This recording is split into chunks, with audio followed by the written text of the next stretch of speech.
The most disturbing rituals of ancient civilizations. When we think of ancient peoples, there's a common assumption. They were more civilized, simply because they built grand temples, carved intricate statues, and penned poetry that echoes through the ages. But what you rarely hear in history classes is the grim reality that lurked beneath these magnificent facades. Behind towering pyramids and sophisticated philosophical texts, there existed religious rites so harrowing they make even the spiciest Indian street food seem like a harmless McDonald's Happy Meal. What follows will shock you, but I promise it will also captivate you until the very end, because there is a psychological thread running through all these civilizations, no matter the distance or the centuries that separate them. It's a dark truth about human nature that still drives behavior today, whether we admit it or not. Imagine, for instance, entire societies that burned children alive, not in isolated incidents, but as an organized, systematic religious practice, endorsed by rulers, priests, and the very fabric of their culture. These weren't barbaric acts committed by rogue individuals,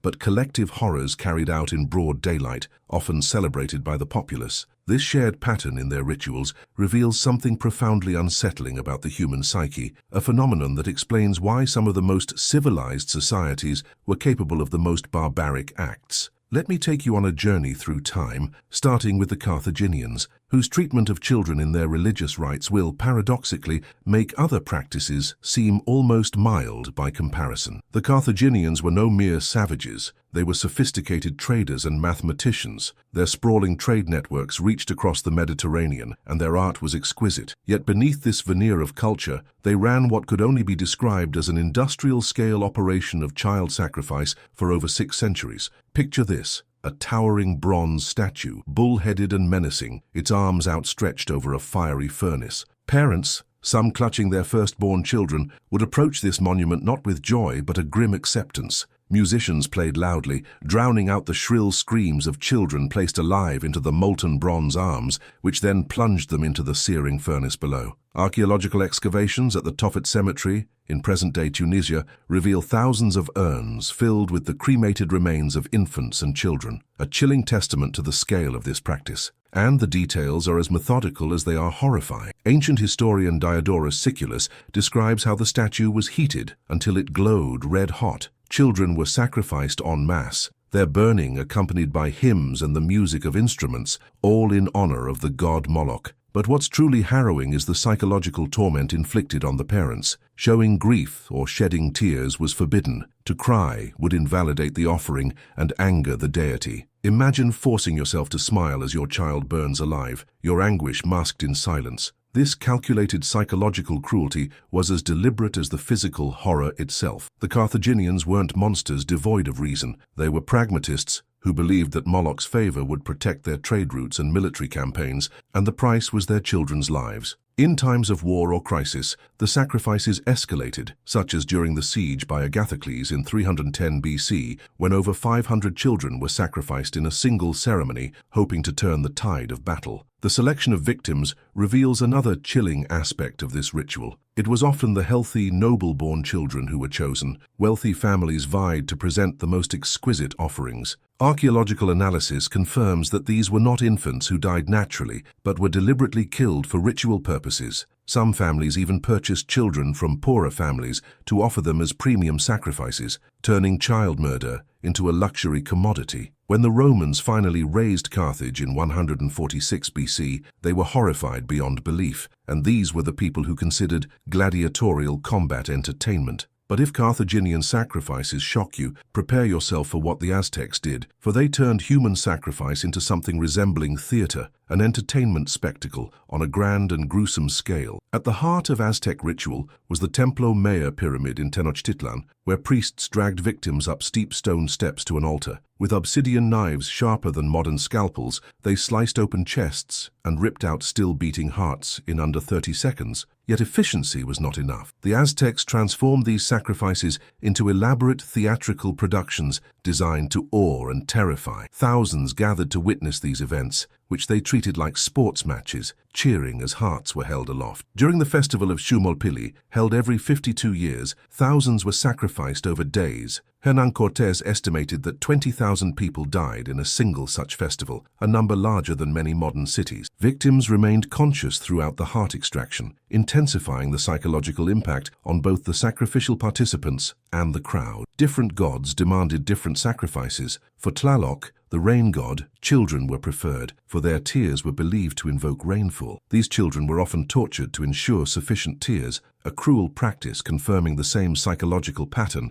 the more agonizing, the more effective the offering. The Aztecs even had priests who skinned victims alive and wore their flesh as clothing for 20 days. These priests were considered society's holiest. Their entire calendar revolved around sacrifice, with over 80 distinct types documented, including warriors, slaves, children, and volunteers who believed death would guarantee paradise. Archaeological discoveries of skull racks, tzompantli, and ritual displays of human remains underline the staggering scale of these sacrifices. The Spanish used the horror of these practices to justify their conquest, while ironically conducting their own brutal religious executions back home. The Aztecs believed the universe would collapse without these offerings. The sun needed human hearts daily to rise. In their eyes, they were not cruel. They were custodians preventing cosmic disaster. This belief that greater suffering meant greater divine favor connects the Aztecs to the Carthaginians. Both cultures competed with their gods, escalating the horror of their rituals. And then there were the Celts, who gifted the world intricate art and mythology, but also perfected brutal methods of execution. Celtic druids, highly educated men versed in law, astronomy, medicine, and theology, were essentially scholars of torture. Julius Caesar, after 8 years of warfare with the Celts, recorded their infamous practice of burning victims alive inside enormous wicker effigies, some as tall as 60 feet and capable of holding hundreds. The screams of those burning were believed to predict future events, turning agony into a form of divination. This gruesome, methodical cruelty reflects a disturbing peak of that psychological pattern: intelligence applied to maximize suffering under the guise of religious duty. Druids conducted these sacrifices during summer solstice festivals, selecting criminals, prisoners of war, and volunteers who believed death guaranteed eternal glory. Different types of victims served distinct ritual purposes, confirmed by forensic studies of bog bodies showing ritualistic murder combined with ceremonial preparation. Roman authorities eventually banned Druidism,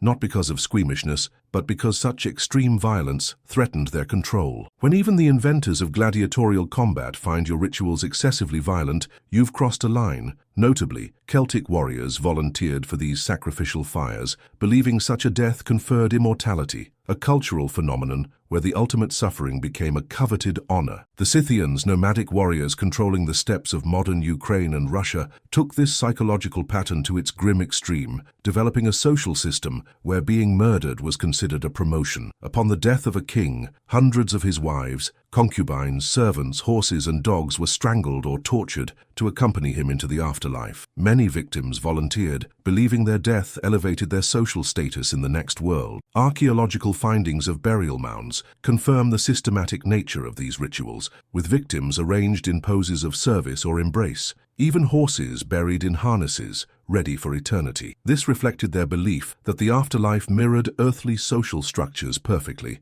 Death was a mere relocation, requiring the entire household to move together. Yet if the Scythians are horrifying, India's ancient practice of sati shows how such psychological patterns can persist for millennia, convincing an entire gender that suicide is their highest calling. In sati, widows were expected to throw themselves onto their husband's funeral pyre. This social institution reinforced patriarchal control, erasing inconvenient widows considered unlucky or economically burdensome, while convincing them the practice was voluntary religious devotion. Widows were often drugged to ensure compliance, dressed in bridal finery, and surrounded by family who prevented escape. Child widows, some as young as 8, were similarly sacrificed, with such deaths celebrated as religious triumphs. British colonial records document thousands of such deaths in the 19th century alone, and public executions drew crowds who viewed them as religious spectacles. The justification lay in Hindu texts, promising spiritual reunion and purification of the family's sins. But in reality it was systematic coercion backed by social and religious pressure. Refusal meant ostracism and destitution, leaving burning alive as the lesser evil. Even after official bans, isolated cases persist in rural India, illustrating how deeply embedded this psychological pattern remains. What unites all these civilizations, from the Mediterranean to Mesoamerica, from Europe to South Asia, is a chilling psychological truth. Convince people that extreme suffering serves a divine purpose, and they will not only accept it, they will compete for it. Psychologists now term this sacred violence, where faith transforms acts of cruelty into ultimate devotion. The pattern is consistent. Establish God's demanding sacrifice, elevate the extremity of the offering as a marker of divine favor, and create social systems where participation confers status and refusal equals social death. Whether it was Carthaginians competing to offer the most exquisite children, Aztecs turning sacrifice into theater, Celts glorifying burning alive, Scythians institutionalizing ritual murder, or Hindus enforcing widow burning, the psychological pattern is unmistakable. What's more disturbing is how this pattern persists today. From suicide bombers seeking martyrdom, to religious extremists enacting violence they believe God commands, to cults demanding fatal devotion from followers. The trappings change, but the underlying human psychology remains the same, an almost boundless capacity to transform cruelty into devotion, so long as it is framed as serving a higher purpose. These ancient civilizations were not primitive relics, they were candid about the brutal violence underlying religious devotion,